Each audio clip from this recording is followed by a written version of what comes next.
Welcome everyone to Greater Lafayette Commerce's Innovation Series, where you can learn best practices and gain tools to help your business thrive. I want to thank you all for tuning in. Please introduce yourselves using the chat function. If you're tuning in with Facebook Live, introduce yourself in the comment section. Today we have Executive Coach Patrick Frazier with the Coaching Authority. He'll be presenting COVID Recovery Accelerator Checklist. Thank you for being here, Patrick, and welcome. Thank you, Mark, and thank you for all those that are dialing in and listening here this morning. Really excited about today's conversation about our Recovery Accelerator Checklist. We'll kind of dive right in here to the content and kind of begin the process. As Mark mentioned, my name is Pat Frazier. I'm an executive coach and the owner-founder of the Coaching Authority. I opened my practice 15 years ago this November and have had the opportunity to work with well over 100 companies and 3,000 individuals in strategic thinking, execution planning, leadership development, as well as individual assessments. But this morning, I want to just remind you, a coach is somebody that tells you something that you don't want to hear, or maybe helps you see something that you don't want to see so that you can be who you've always known you could be. And that's a great quote from Tom Landry, but it's been a quote that I've carried with me for the last 15 years as an executive coach, just helping businesses solve growth-related problems.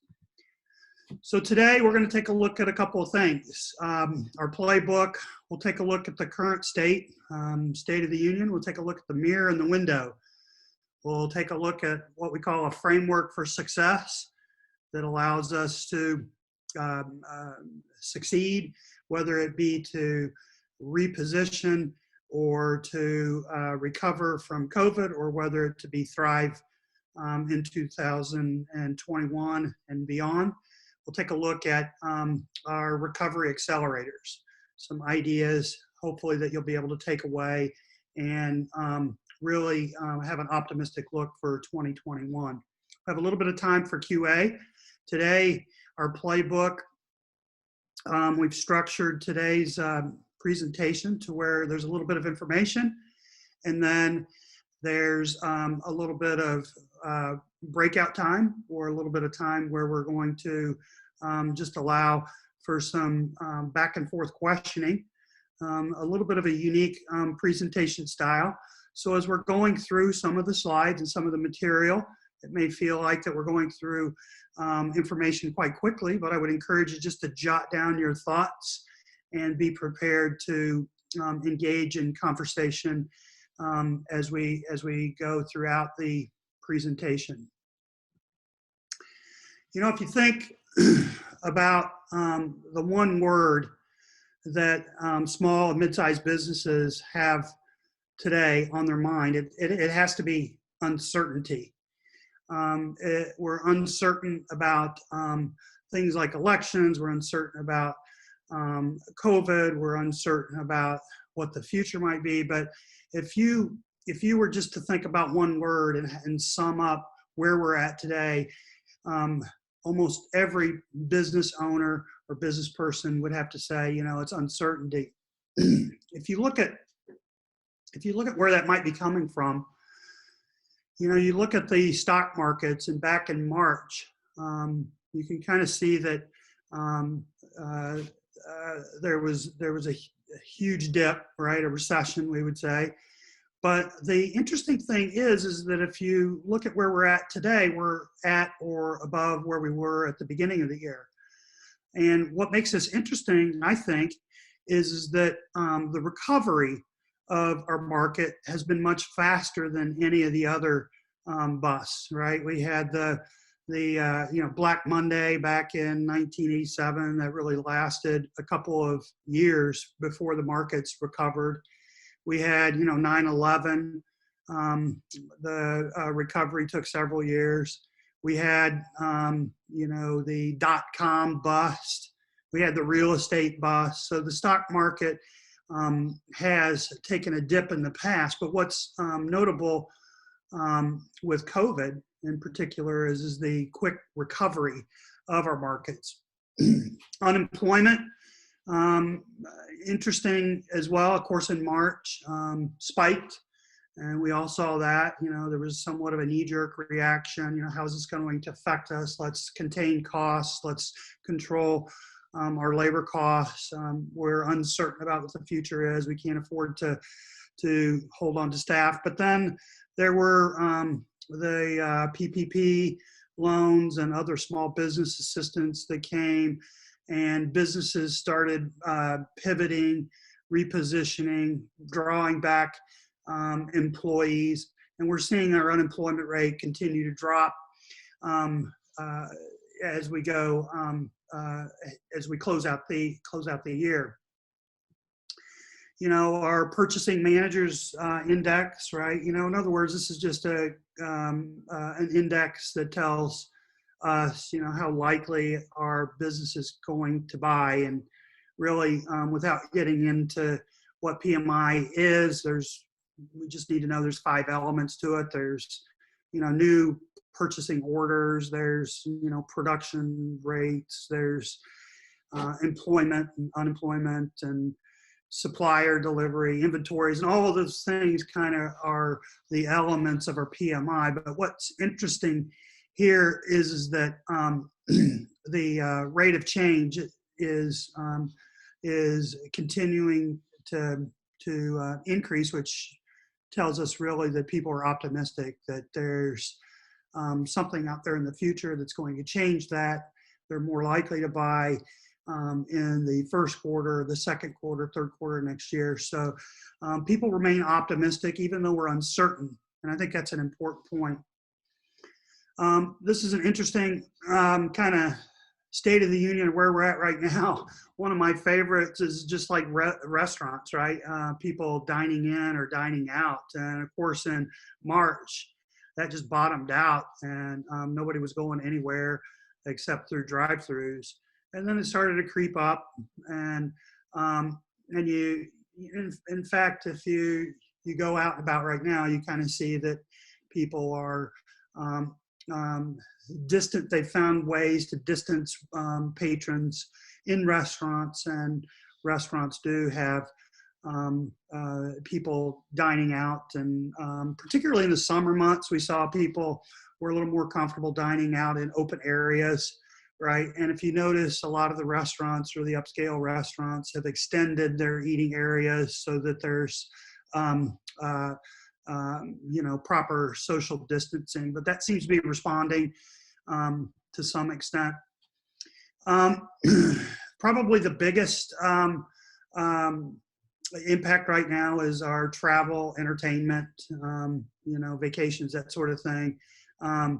It's dipped far below. It's 20% of what it ever was back in 2019. And that's taken a very, very slow recovery that's out there as well. So if you sum up, what's in the minds of business owners, founders, managing partners, senior leadership teams, the word of the year is uncertainty, right? And it's justly so, right? I mean, presidential elections, it's kind of still lingering with the debate, the authenticity of the election, spending and taxation policies with the new incoming president, regulation, debt repayment. There's a stimulus package that's in Congress right now that's anywhere between 500 billion and a trillion dollars.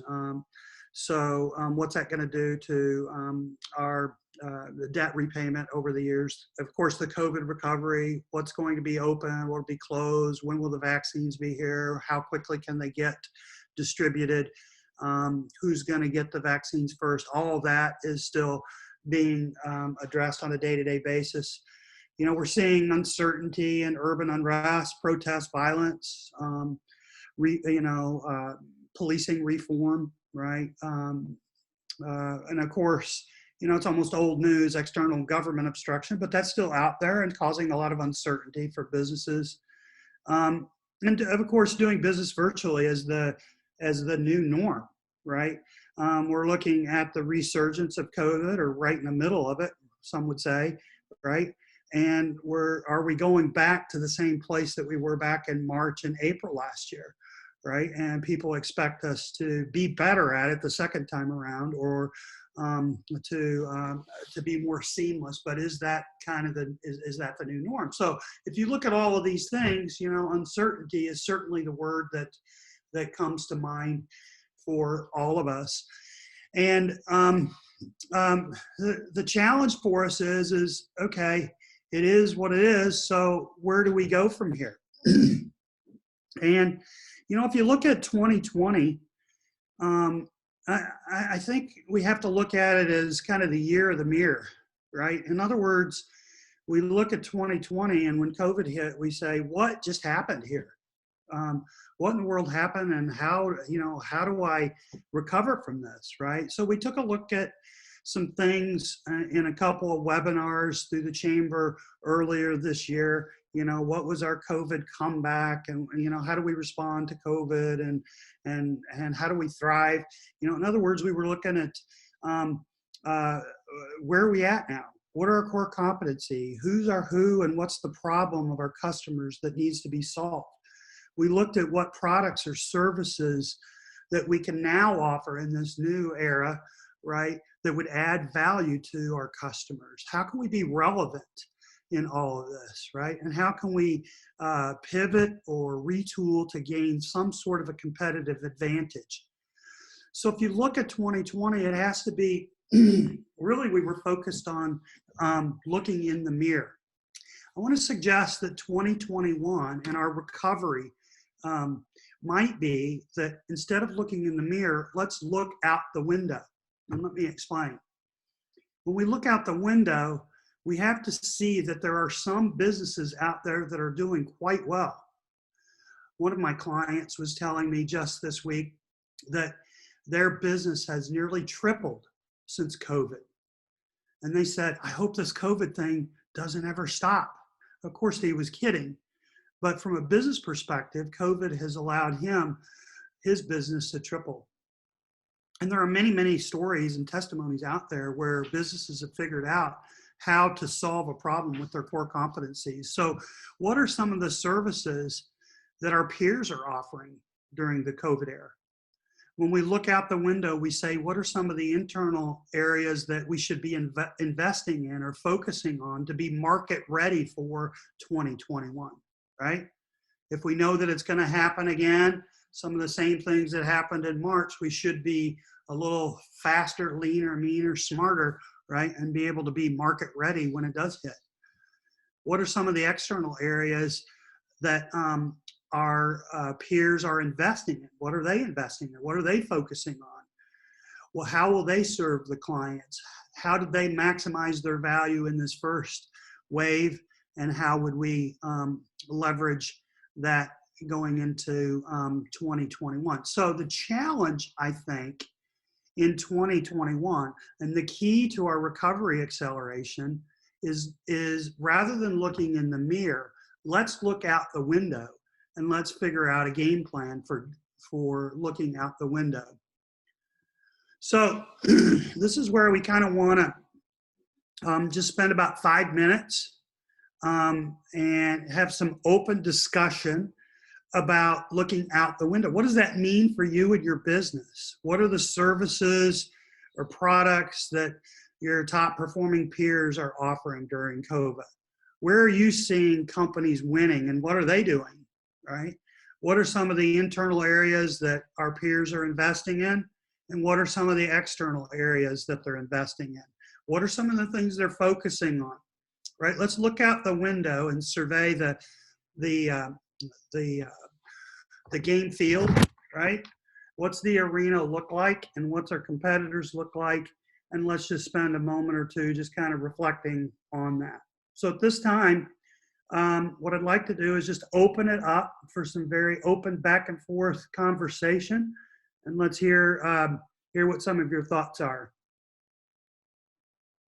Anybody, you may be talking, you may need to click yourself off of mute so that we can hear you. Or if you'd like, you can put your comments in the chat box. And Mark, if you could kind of help me watch the chat box, that would be great. I am watching.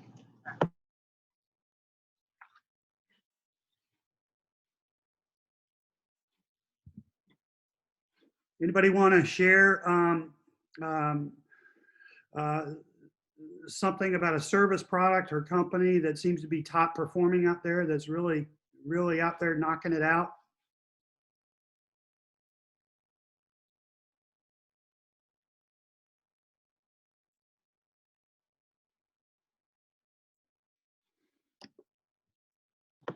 While we're waiting on people to respond, I can say that anything delivery services have been extremely valuable. Also, digital services. Of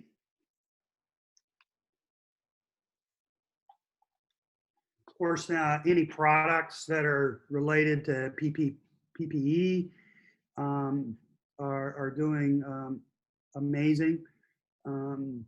Just in general, companies that are have reflected on what their core competencies are, what are they really good at, and then looked at what problems that people are facing in this era, right? And then just kind of play the match game, match the competency with the problem to be solved. And they're doing quite well. We have personal care and home cleaning and home remodeling from Becky. Also, we have a Facebook Live comment that Amazon is another area that's yeah. Yep. What areas are they investing or focusing on to be market ready? Any thoughts there?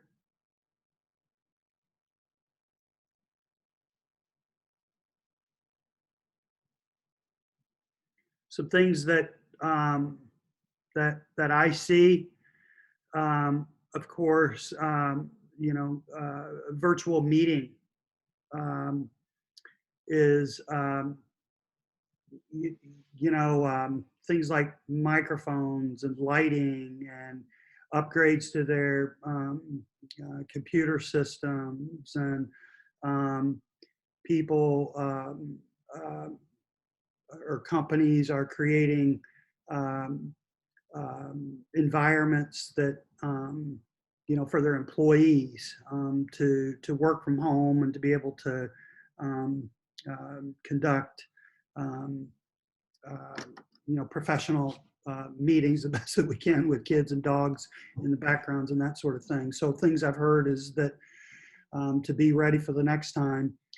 One client was saying, yeah, they had realized that their travel budget was, they were not spending anything on travel, but they reallocated that to helping their employees renovate or upgrade their home offices.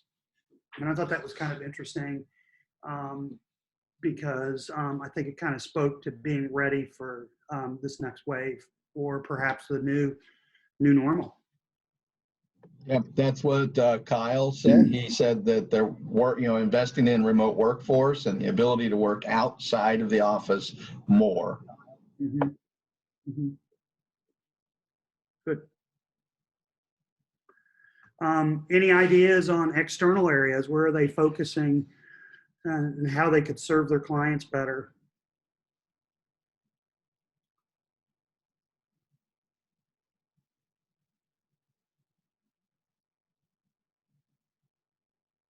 Anything there, Mark, in the chat box? They may be typing right now, but as of now, nothing new. All right. We will kind of carry on here. So let's kind of look at a couple of things here. If we're building our accelerator game plan, right? what would that look like? We like to think at Gravitas about what's our framework. So, you know, for 15 years, I've worked with leaders, and I've always said that leaders are followers. And it sounds kind of contradictory, but leaders are followers. They just follow a process that leads to a desirable, predictable outcome, right? So if we want to talk about our accelerator game plan, I want to know what that framework or process would look like. And here's what we know is that whatever that process is, it needs to be agile, right? We know that the world is moving and changing very quickly. We want to make sure that it's scalable, right? Because we want to have a process that works for 10 employees and that a process that works for 100 or 1,000. Right? We want to make sure that it's comprehensive, that we really look at all the pros and the cons and the ins and the outs, and we've considered all that we can consider so that we can pick the best solution for our company. And when we think of what that framework or process would look like for accelerating in 2021, it has to be, we have to have a plan that we build collaboratively, right? Because we all know that people support what they help create, right? So we need some sort of a process that allows us to plan collaboratively. We need some sort of a framework or process that has the right tools, right? What are the right tools? Use them at the right time to get the right results, right? That bring about clarity and bring about action. And we need to do that in a continuous manner. And then, like any process, we want to assess regularly, right? In other words, how are we doing? What progress are we making? Are we still heading in the right direction? Are we going at the speed and direction that we had hoped to?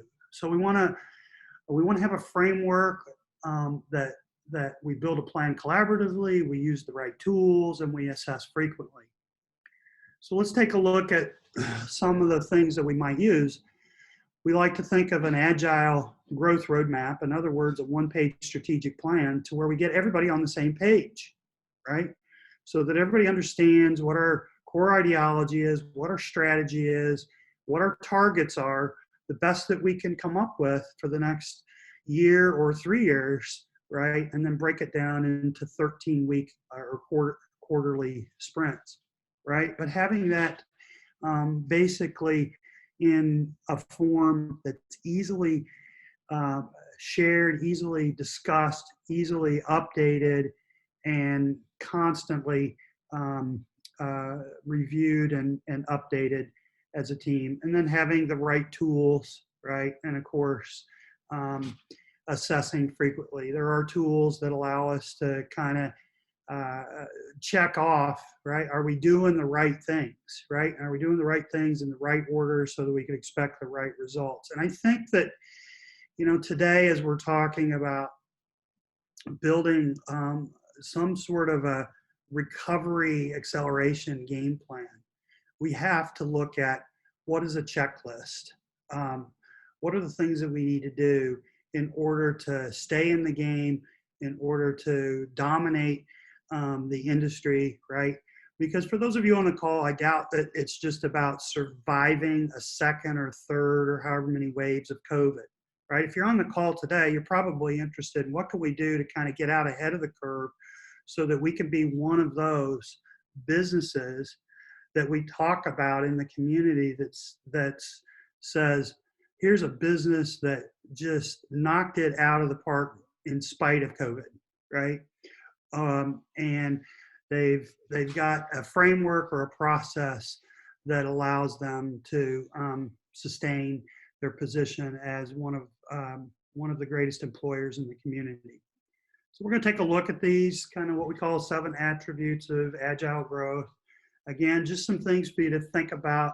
And as we go through this, we'll kind of pause in a couple of places, give you an opportunity to kind of open up for questions and kind of openly discuss the best that we can here. So the first thing we have to look at, right, is, how's our leadership team, right?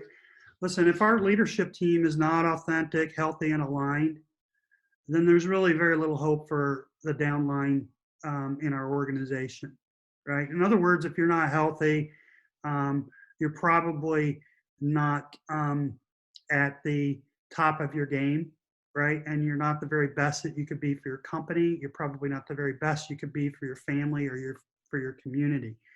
So we're talking about taking a look at your senior leadership team. Are you healthy? Um, uh, are we authentic with one another, transparent with one another, right? Can we tell each other the truth and face the brutal facts? And are we all aligned on the same vision and direction for our company? We'll take a look at a couple of things that you might find in a checklist, right? As we're trying to build our recovery plan, right?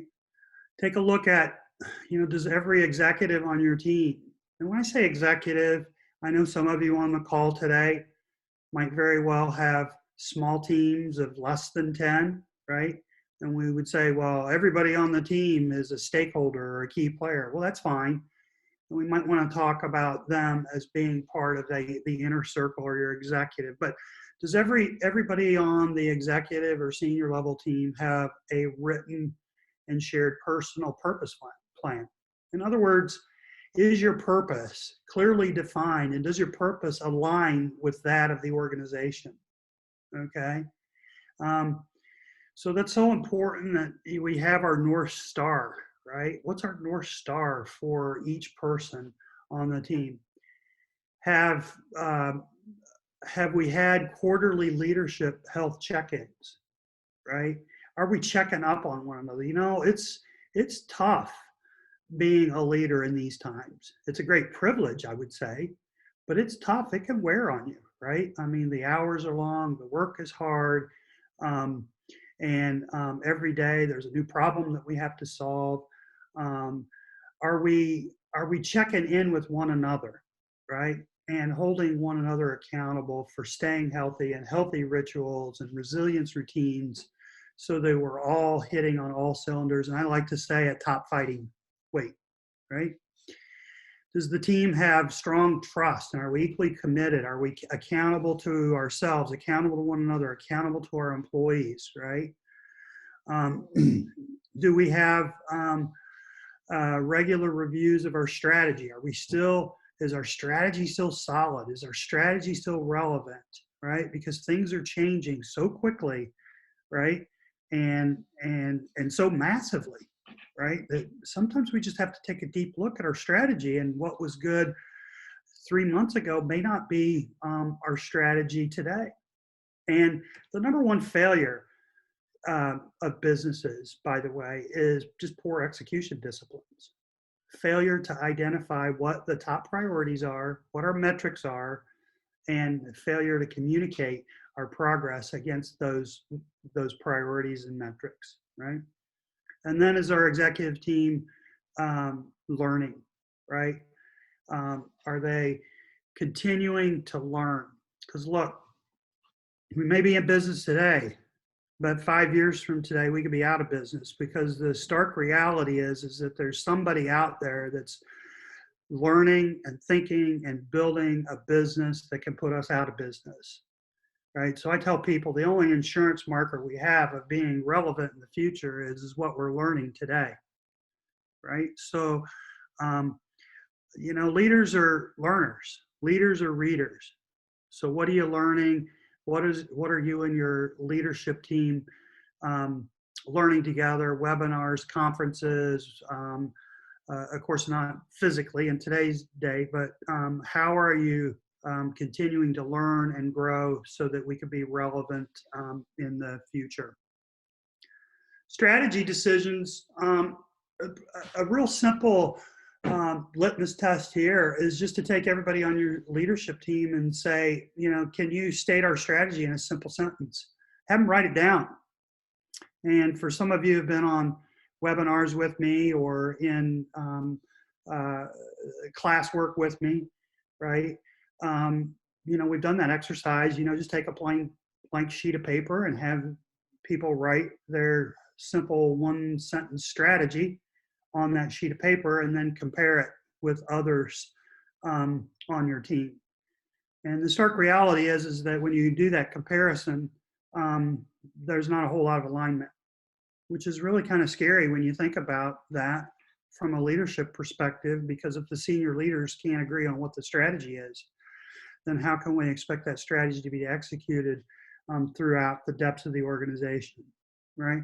So think of the famous line, 1,000 points of light, right? If we can align those up, right? It would be like a laser beam that we could penetrate whatever competition we're faced with. So some of the key questions we look at here as we build our game plan for recovery, right? Do we really understand the competitive landscape? Do we understand how we differentiate from our competitors? And do we have alignment of all of our systems and processes and sub-activities? Do we really understand what our economic engine is? How do we make money? It's kind of a simple question, but you know, how do we make money around here, right? What's our profit per X, right? Is it X a widget, or is X a customer, or is X something to be defined? But how do we make money around here? And does everybody on the team really understand how we make money, right? I think you would be alarmed to find how few people actually understand how we make money and where we don't, right? So that's always an interesting question to ask a client is, you know, how do you make money, right? And and then to probe deeper to get some understanding around what we do. And then what are our 3-year qualitative and quantitative targets? You know, it's really difficult. You know, people understand Jim Collins' term about BHAG, right? Our big, hairy, audacious goal that's, you know, 10 years, our moonshot and all of that. But it's really kind of difficult for us to do sometimes. Not sometimes, most times is what I find, my experience. People don't really know, just like we talked about earlier, there's this uncertainty, right? How do I know what it's going to be like 10 years from now? What's possible, right? We can have a moonshot, but what we encourage people is to say, let's look at a 3-year instead of a big, hairy, audacious goal. Let's look at a 3-year highly achievable goal, a 3HAG, right? And what is that we could do that's in the next 3 years that's highly achievable? And, you know, by the way, banks, financial institutions really dig that, right? They really love it when we have something that's achievable, right? Something that's farther range than the next 30 days or 90 days, right? Right. And they're more responsive to helping us out when we've got a clear picture of where we want to go in the next 3 years. So that's just my experience, and just sharing that with our group today. And then, you know, maintaining our SWOT, right? Strengths, weakness, opportunities, and threats. Another one is just taking a look at the trends, right? That's an important thing. There's another T out there on the end, and the trends. And that's a tricky one too, because of how things are changing. The trends are changing, right? So as a leader of your company, your team, your organization, have your finger on the pulse of, you know, the trends within the world or industry, and trends as they apply to your business. So take a look at your strategies, some things on our checklist that we look at as we build our recovery plan. The third area is execution. We'll just kind of zip through this, but you know, as I mentioned just a couple of moments ago, the number one reason companies fail is just poor execution disciplines, and that's just fact. Even in COVID, right?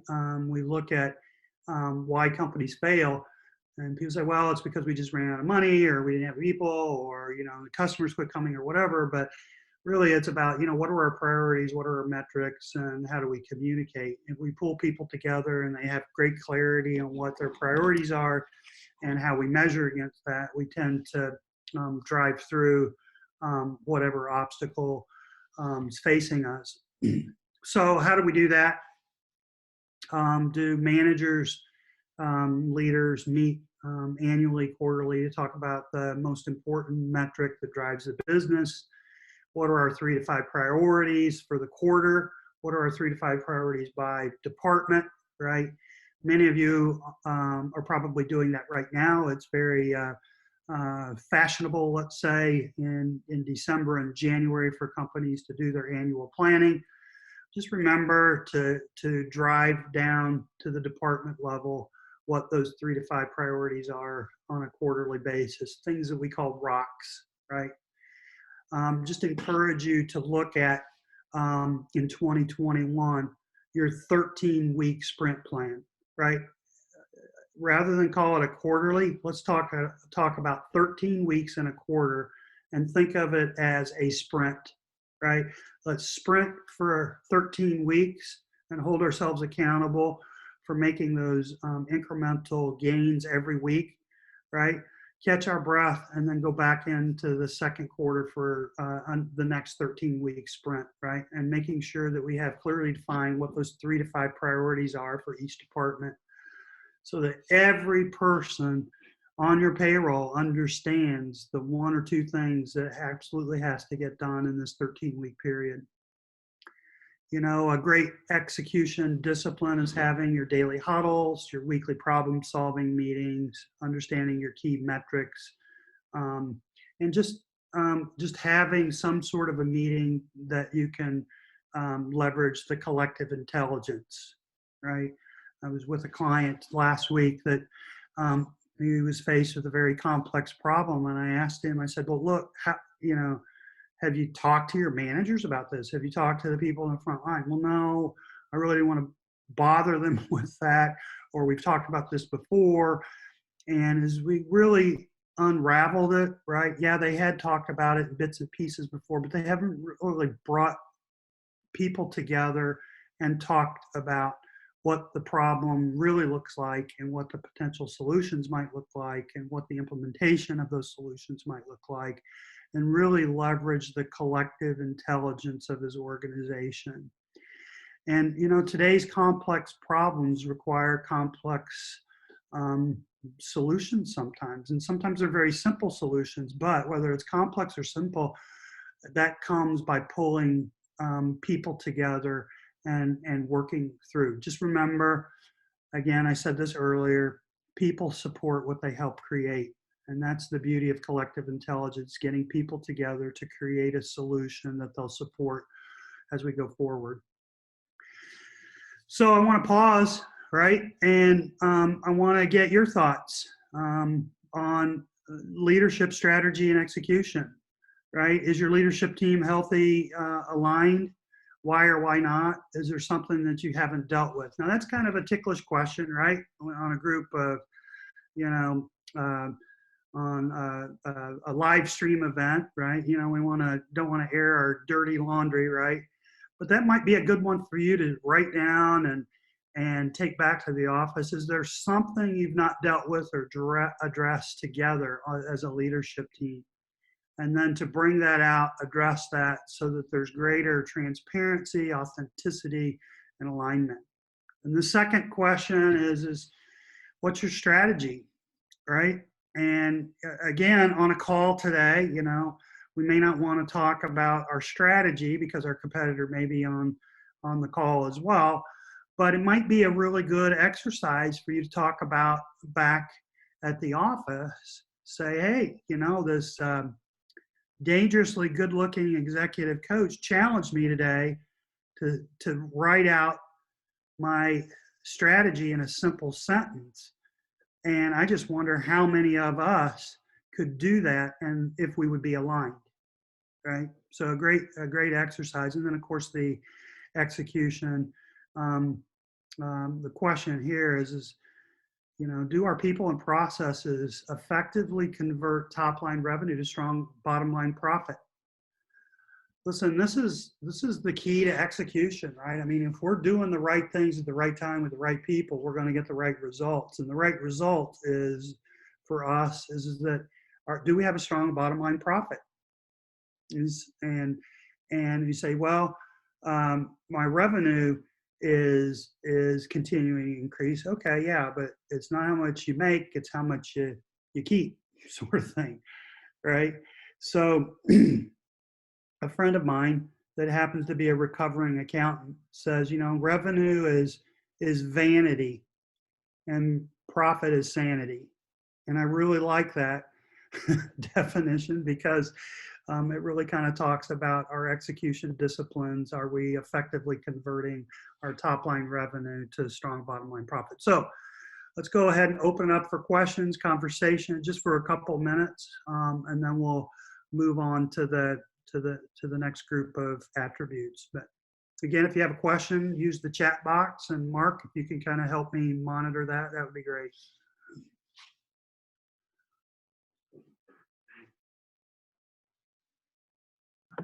I sure will. I do want to point out that earlier, Michael, who owns the Juniper Spoon, mentioned that one of the things that they're doing is bringing attention to and helping the community, like the free clinic in Montgomery County and so forth. So I think that's something important to bring up, that part of their strategy, especially now, right, is to be a community benefit. Good. Thank you.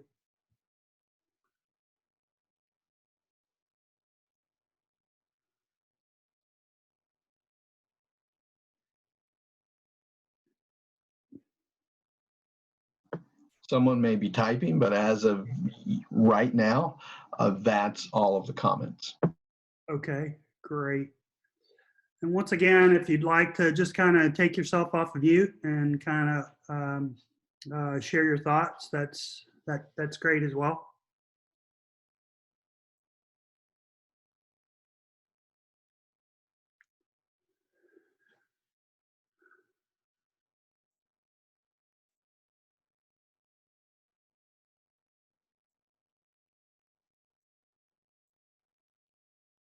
Oh, good. Okay, I see that we can't take ourselves off mute.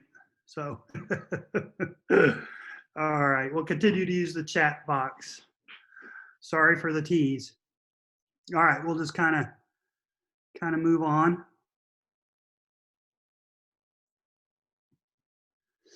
All right.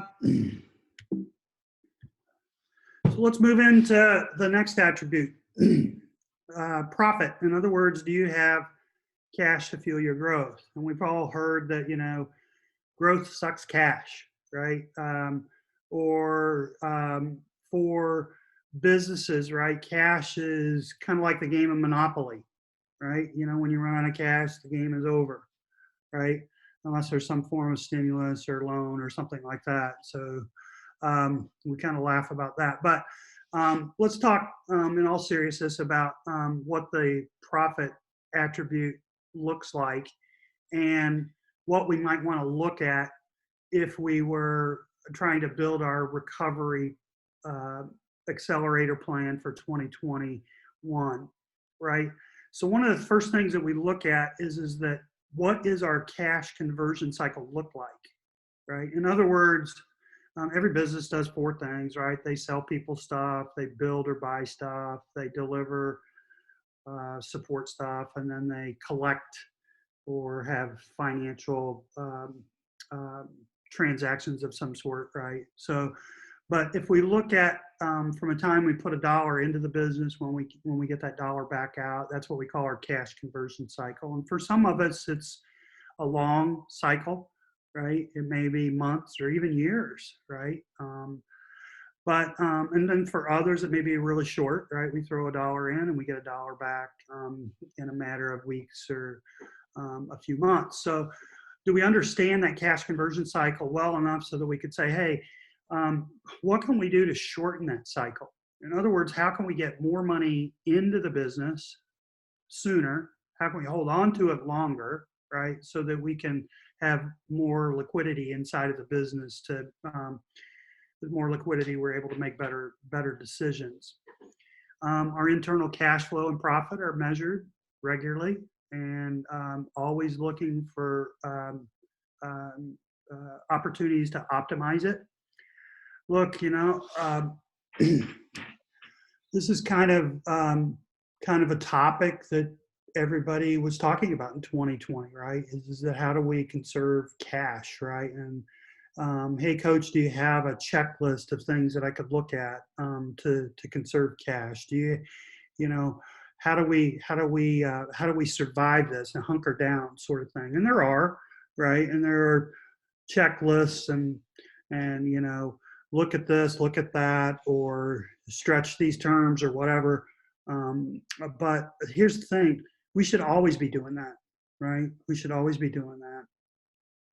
They say when the water level in the lake goes down, you can see all the trash on the beach, right? And it's those people that pick up all that trash around the beach when the water level's low that have a nice clean lake to swim in when the water level comes back up. And that's kind of where we're at right now. The water level is down. It's time to kind of pick up some of the trash along the beach because it will come back.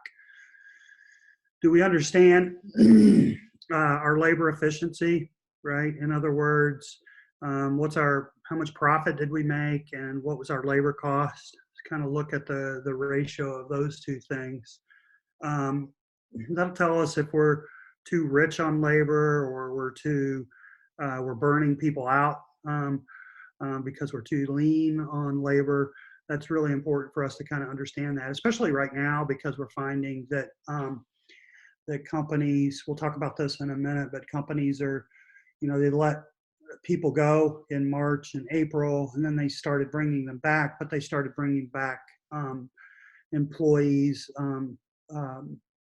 for specific needs, or they were very intentional about who they brought back and when they brought back people, right? So understanding that our labor efficiency ratio has probably changed in December here as it was last December, right? We found ways to be more efficient in the use of our labor. And I think that's important as we go into 2021. We understand which products are profitable, which are marginal, which are unprofitable, right? I went through this exercise last month with a client, and they had many products that they were supporting, but they had never really taken a look at what the profit generated per product was. And there were some, loss leaders. There were actually products that they were still producing that were actually costing them, right? So it's really a great exercise to kind of take a look at all the products or services that you provide and what the profit contribution is, and take a hard, cold look at what should we continue doing, what should we discontinue, and maybe there's some areas that we need to double down and reallocate resources to the more profitable areas in terms of product or service. Pricing, is your pricing aligned with the market position?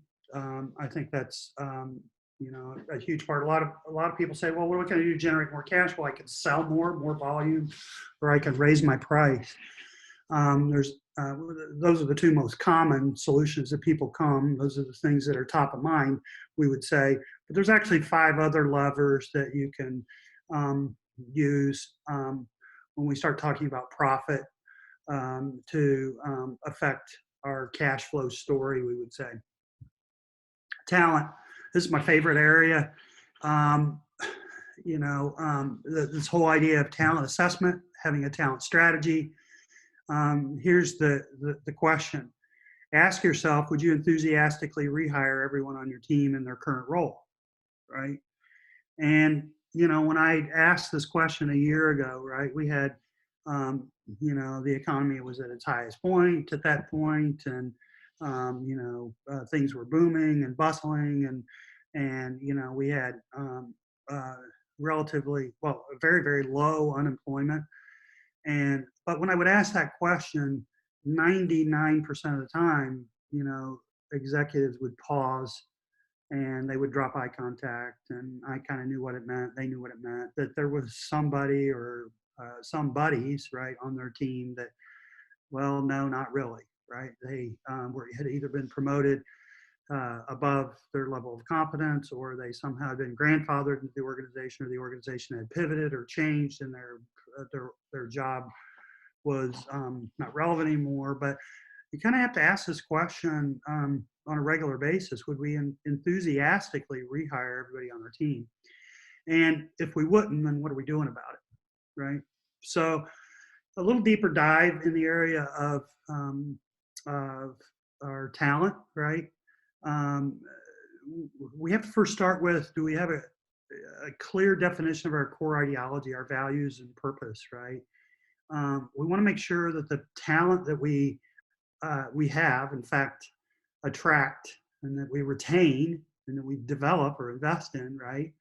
There's a strong alignment around our values and their purpose and our purpose, that sort of thing, right? So we want to make sure they're visible, part of our day-to-day. We talk about them so that everybody understands who we are and what we stand for, and give the opportunity for people to come join the movement, right? Do we have a clear, concise vision? You know, where are we going, right? People want to know where we're going, and our A players want to know where we're going so that they can go with us, right? Enjoy the ride. Do we understand who our ideal team member is? Humble, hungry, and smart, right? Do we regularly assess our talent, right? And that's really important in today's times, right? Regularly taking a look at those employees that are compliant with our values, right? And living and breathing our values, but also productive in their current role, right? And then what do we need to do in order to help them be productive? And what are we doing as leaders to address those misalignment around our values, right? Are we having those difficult conversations or crucial conversations around making sure that everybody is operating as an A player, right?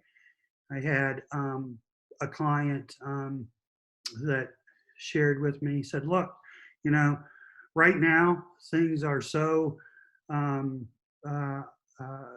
crazy wild, right? He says, you got to be an A to stay, right? In other words, you got to be an A player to stay. Because they just didn't have time for people that were stepping all over their values, or people that continually underperformed, right? They just couldn't carry that extra burden right now while they were dealing with all the complex issues that they had to. And I thought that was kind of an interesting perspective. Got to be an A to stay. So the thing of it is that right now is a time for leaders to step up and coach their teams, right? You know, coaching is different than their performance appraisal, right? It's something where we're working with them to help them, again, to see what they're not seeing, or tell them what they haven't heard, so that they can become the key player that they're called to be within our organization. So talent is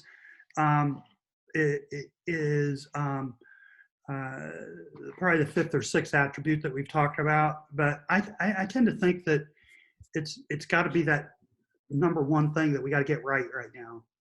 Okay, and the reason is that, you know, as a leader, our job is simply to attract the best players, retain the best players, and to develop the best players to play on our team, right? And if we attract, retain, and develop, right, then it really doesn't matter what the world throws at us, because we'll figure it out, right? And we'll figure out how to not only recover, but to accelerate into the years ahead. Customer is an attribute. Does our customer life cycle drive revenue growth? In other words, do we have and do we understand what our customer life cycle really looks like, right? In other words, from the point of acquisition of a customer, and to the point that customer is a raving fan that is referring us to others and recommending us our products and services to others, right? What's that life cycle look like, right? And have we taken time to kind of plan that out in detail so that we understand at each step in that customer journey that we're building toward a raving fan, right? Um, but so we look at a couple things. You know, first of all, do we know who our ideal core customer is? It's alarming the number of people that I talk to that can't tell me what their core customer is. Say, oh, anybody's a customer. Well, if that's your definition of your core customer, then um, there's some work there to be done. But to really understand the buying behaviors of the customer, what they look like, where they live, what they like, what they don't like, and what makes them an ideal core customer, to really develop that avatar of our core customer. Creating a compelling story, right? You know, what we do for our customers, right? You know, somebody has a problem, and how we solve that problem, but we can talk more about what that compelling story would look like. What's our content look like? What are the channels that we communicate to our customers and prospects? And um, what's it look like from acquisition to referral? What we just talked about, what's that journey look like? And then what's the overall customer experience? What's it like to work with your business, right? And what would other people say it is to work um, with you? And really, this whole customer experience is something not to leave to chance, right? To really think this through with your leadership team. What's that experience look like today? What is it that we would like it to be? What is the gaps that we need to close between where it is now, what we would like that experience to be, and having that experience be something that's memorable, right? Memorable and something that gets people excited.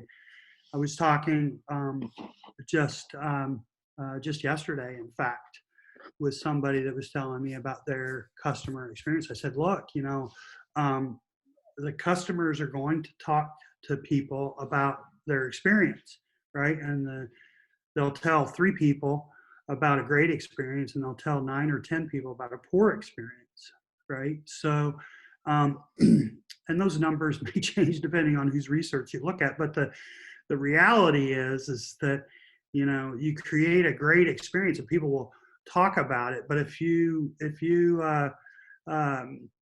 mess it up, right, they talk to 3 to 5 times as many about a bad experience. So you really have to kind of map out what that experience looks like and what can we do to make it truly a great experience for people. Systems, this is the last attribute. I'm not gonna spend a lot of time on that, but do our systems deliver the value that we need in order to drive our strategy? I thought this was a good illustration of how systems play, right? We've talked about 6 areas or attributes: leadership, strategy, talent, execution, customer, and profit. Systems are really kind of the glue that holds that thing together, right? On the inside, right? What are our systems that produce authentic, healthy, aligned leaders? What are our systems that bring clarity around a simple strategy? What are the systems that we use for acquiring great talent, developing talent, assessing talent, right? What are the systems that we have for identifying what our priorities are and what our metrics are and how we communicate? What are our systems for creating an amazing customer experience? What are our systems for continuing to increase our profit margins, right? What are our systems for effectively converting top line revenue to bottom line profit? So the systems or processes, right? I learned a long time ago that system also could be an acronym, right? A system saves you stress, time, energy, money, right? And so we have to have a system for all of these things. Now, those are all the things below the waterline, right? But what people on the outside see about our business is our brand promise, right? They see who we are, what we're promising, and they're trying to assess, is that brand promise or guarantee to solve my problem, and does it mitigate any risk on my part, or as much risk as it can on my part, so that I can do business with your company, right? And that's what we really want. We want customers right now that are very conservative and cautious because of all the uncertainty, right? How can we make it easy for them to do business with us, right? So the systems, we just talked about that, are they visually mapped? Do we have a process for continuous improvement? So important right now because of the way the rate of change, the speed of change, right? We have to continuously improve on a day-to-day basis. Do we have a system or a process for doing that, right? What's our technology roadmap, right? Technology is one of those areas that almost overnight things change. Well, do we have some sort of a roadmap that says how are we going to be technologically relevant? How can we use automation as we scale, right? So to kind of look at some of these things so that we don't continue just to grow by adding headcount. And the organization structure, do we have functional accountability? Does everybody have a number, right? Does everybody know their number? Are they accountable to that number, right? Clear reporting relationships up and down the organization. So the organization structure is an important part of the systems that produce our brand promise. So just a couple more minutes. Let's just talk about profit, talent, customer, and systems, right? Again, since our mics are permanently on mute, right, when we're on live stream, but use the chat box. Profit, have we optimized our cash conversion cycle, right? And do we understand the forces and levers? Would you enthusiastically rehire everybody on your team, right? And talk about your customer journey. Is it well defined and documented, right? And systems. What process do you have for documenting systems within your organization to produce sustainable, desirable outcomes? So use the chat box. We'll just take a couple minutes to see what thoughts you might have, and let's open up some discussion here. Okay, while they're writing, one of the things I wanted to mention that we're doing, my brothers and I, and our business in Crawfordsville, is we trim the fat, right? We cut the things that didn't have much of a return, and we also focused on cash reserves and made sure that we were putting into it just like it was a fixed cost every month. Good.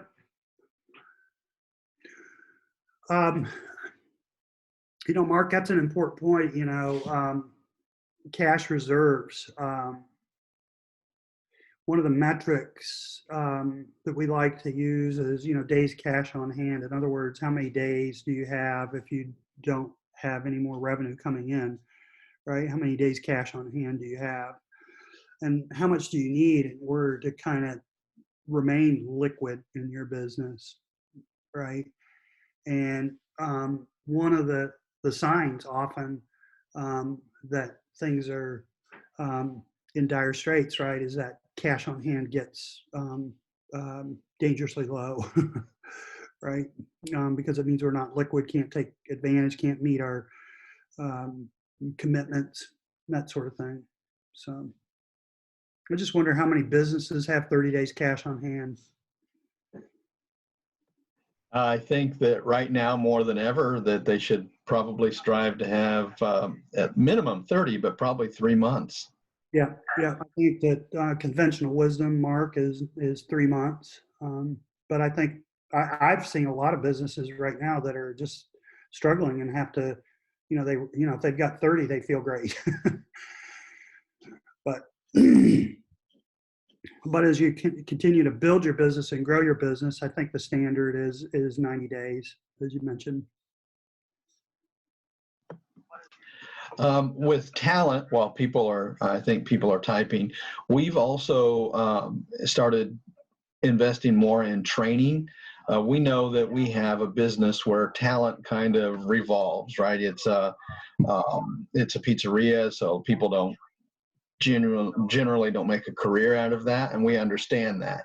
But we want to make it valuable for them to be employees with us, so we spend extra time training them in leadership and management as well as customer service, so that they gain skills while working with us, so then it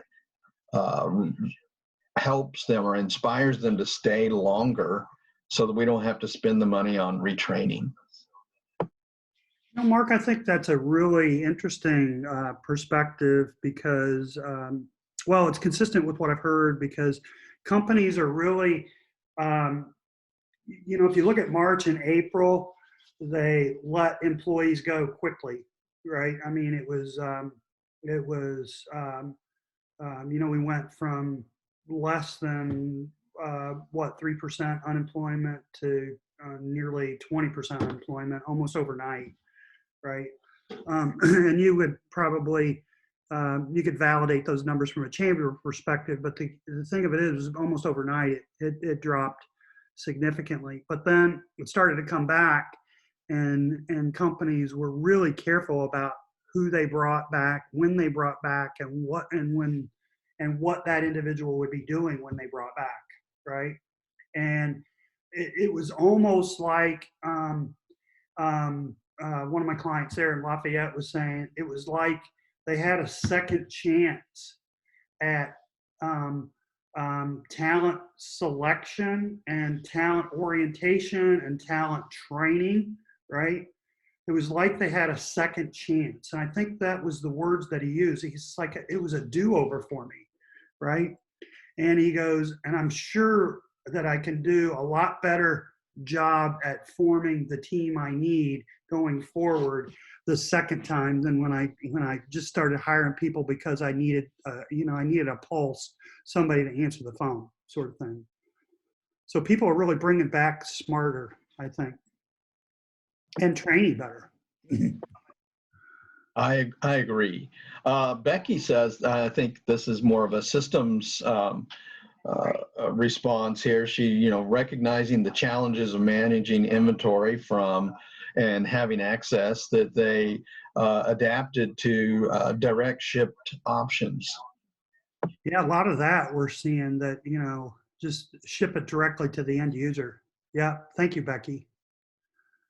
And that's an example of, how your processes had to change or your systems had to change, right? Rather than managing inventory, a system for that to, how do we direct ship? Or actually, you probably have got a hybrid of the two. You probably still have some inventory, but probably 80, 90% of it is direct ship now. So you had to develop a new process. Remember, leaders are followers. They just follow a process that leads to a desirable, predictable outcome. And if your predictable or desirable outcome is business success, right, then you have to develop these processes to support that. Let's go ahead and close out. We'll continue to monitor the chat box here if anything comes in, but whoops.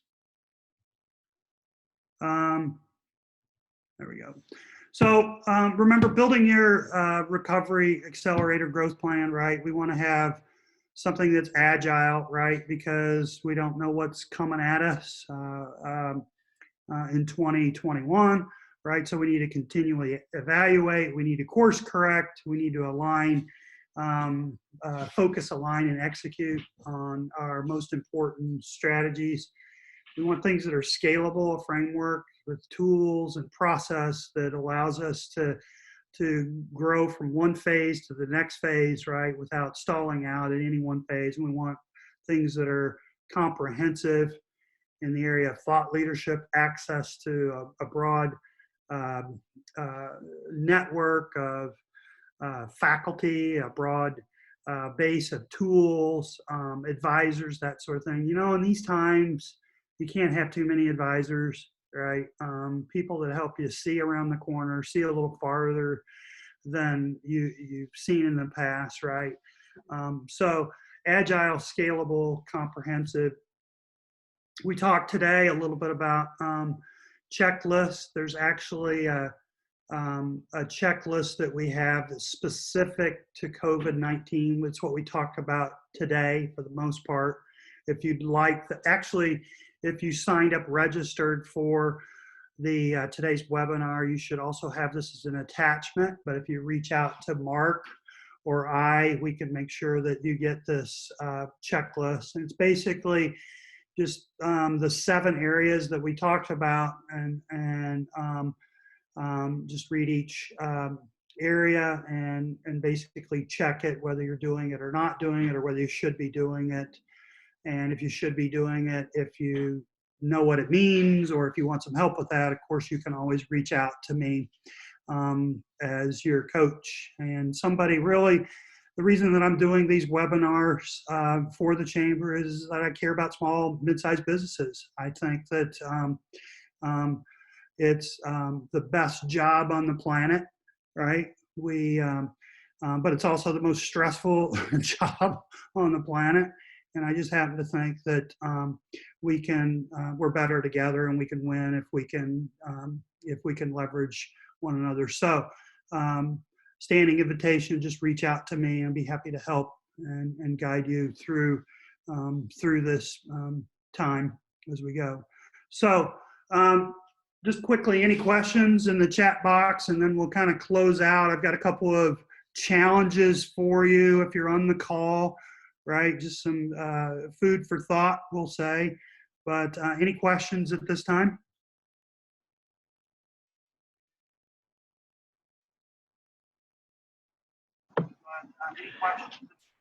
Someone may be typing, but as of right now, the chat box there's nothing in it. All right, we'll kind of move on, just to, our time is drawing to a close here, but we'll watch the chat box. So here's a couple of things, guys. I challenged in the beginning, the 2020 was really all about looking in the mirror. 2021, our recovery may be all about looking out the window. Here's some questions that maybe you and your team can talk about as you look out the window. What's changed, or what will need to change in 21 as a result of what's happening now, or what just happened, right? Which of the things that we assumed in the past, or expectations that we had about the future, will need to be rethought, right? A lot has changed. If you go back to a year ago, right? I don't even think anybody knew how to pronounce COVID, right? But we had all the expectations for 2020. We had some assumptions about 2020. We had some expectations and assumptions about our 3-year plans, but we need to rethink. What do we need to rethink, right? What prospects that seemed unlikely or years away could now be accelerated, right? Just think about in my own business, right? Let me give you an example. As an executive coach, it used to be that I would meet face-to-face with people. We would develop rapport, and then we would progress through the sales process, let's say, right? Maybe I would win the deal, and then I would work with them, face-to-face in their leadership teams through their strategic planning and execution disciplines and that sort of thing, or leadership development. Well, that's all changed, right? And when that changed, right, and went to virtual, right, virtually 90% of that marketing and sales process is all virtual. And about half of my clients right now, okay, are virtual, right? So we either do them Zoom meetings or we do them Zoom conferences. Now, what is really interesting about my business is that my market is no longer just Lafayette and Indianapolis or South Bend, right? My market is now expanded because I can be virtually anywhere on the planet, right? So I can offer coaching and strategic planning anywhere on the planet, as long as I'm willing to wake up in the middle of the night to accommodate whatever local time zone, right? So Now there are prospects that were unlikely, right? I can now accelerate and roll that into my marketing plan. And perhaps there's something similar in your business as well. What might consumers value in particular, right? In a new, different world, right? What are some of the new threats in the COVID-19 world? You know, we hear a lot about security, and we hear about Zoom bombing, and we hear about, you know, everybody's going virtual now. So, you know, just heighten on, information protection, right? So anyway, what are some of the threats in your business? What are some new business models or ecosystems that might emerge, right? What are, once again, what companies are best positioned to succeed? What relationships or assets are important in this new world? What are we currently ignoring but shouldn't be? This is a tough question, right? Because we're not probably intentionally ignoring, but maybe we are. But either way, you know, is there something that we're ignoring but we shouldn't be, right? And sometimes we have people within our inner circle, let's say, that can kind of see those warts or things that we're choosing to ignore, and they bring those to our attention in a kind and direct way, or direct way at least, so that we can deal with them, right? What strategies do we need to learn more about, and what's that new norm? So these are really just about a dozen questions that, as I thought about our time today, how can I close today to encourage people as we go into 2021, right? We need to look in the mirror, but it's more important as we go forward and we recover that we look out the window, right? So just some questions for you to take back to start looking out the window as you build your recovery plan. So I'd like to close every session just with a simple question. You know, what's that one thing that you need to do that would have the greatest positive impact on your performance next year, right? We've talked about a lot. We've talked about a lot of information, to the extent I almost feel I should apologize. There's just so much information here. But here's the thing. If you could just take away one thing today, one thought, one idea, something that you're going to dig deeper into, right, that would make your business better as you go into 21, then our time's worth it, right? So what's that one thing, right? I encourage you to jot that down and take action on it. Of course, if you need help, I exist to serve, and I love helping businesses solve growth-related problems. And like I've been telling people for about 10 months now, right? We got all kinds of problems right now. Some would say, are they growth problems, or are they just a problem, right? Well, I tend to think they're growth problems because we got to grow through them. If we grow through them, some would say, you know, must be present to win, right? So as we go into 2021, right, we must be present to win, and let's solve whatever problems that your business is facing today, so that we live to play another day, and more importantly, grow and thrive in 2021. So once again, Pat Frazier, thank you for having me as your guest speaker today. And thanks to Mark and the Chamber for making the webinar available to the community. And my contact information here on the screen. If you'd like, please reach out. You can also do, if you text Meet Coach, all one word, to 31996. That'll give you access to my calendar, and you can make an appointment and be happy to kind of just have a conversation about whatever problems or challenges that you and your business are facing, and see how we might be able to help one another. So once again, Pat Frazier, signing off and wishing you a very Merry Christmas and a Happy New Year. So, Mark, back over to you. Thank you, Pat. I know that one of the things I'm going to do first is make sure that everyone on my team understands and is aligned with our mission statement. Thank you for that. Also, thank you for the great information you provided. It was fantastic. It was a lot, but I think that it's stuck as we went through it, the way you explained it, and we took notes that we're going to be able to synthesize that information and use it. So thank you. And thank you, everyone, for attending and tuning in. We appreciate you and our membership that helps make all of this possible. Without you, we wouldn't be able to continue. So thank you. Tune in to the Lowdown Live on Wednesday, December 16th at 9 a.m. Rodney Clark with Proactive MD will be joining me. Until then, everyone, stay safe.